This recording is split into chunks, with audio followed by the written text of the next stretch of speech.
জুলাই আন্দোলনে ক্ষমতাচ্যুত প্রধানমন্ত্রী শেখ হাসিনা মারণাস্ত্র ব্যবহার করে সরাসরি গুলির নির্দেশ দেন। ড্রোন ব্যবহার করে আন্দোলনকারীদের অবস্থান নিশ্চিহ্ন করতে হেলিকপ্টার থেকে বম্বিংয়েরও নির্দেশ দেন তিনি। এছাড়া আন্দোলনকারীদের রাজাকার হিসেবে চিহ্নিত করে তাদের ফাঁসি দেওয়ার কথাও বলেন শেখ হাসিনা। শেখ হাসিনার বিভিন্ন ফোন আলাপের রেকর্ডে এসব তথ্য উঠে এসেছে।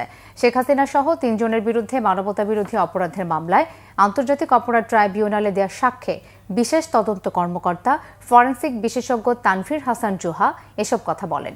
বিচারপতি গোলাম মর্তুজা মজুমদারের নেতৃত্বে ৩ সদস্যের ট্রাইব্যুনাল 1-এ বুধবার সাক্ষ্য দেন তিনি।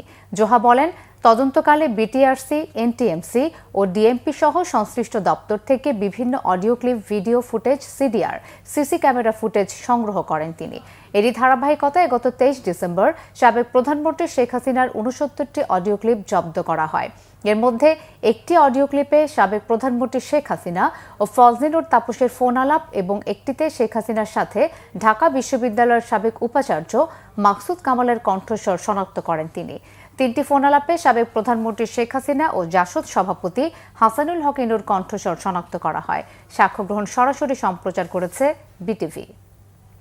ফজলিনুর তাপস তাতে খুব পরিষ্কারভাবে উনি বলছেন, এই আন্দোলনকারীদেরকে দমনের জন্য উনি ল্যাথাল উইপেন গুলি করে হত্যার নির্দেশ দিয়েছেন, সোজা গুলি করে দিতে হবে।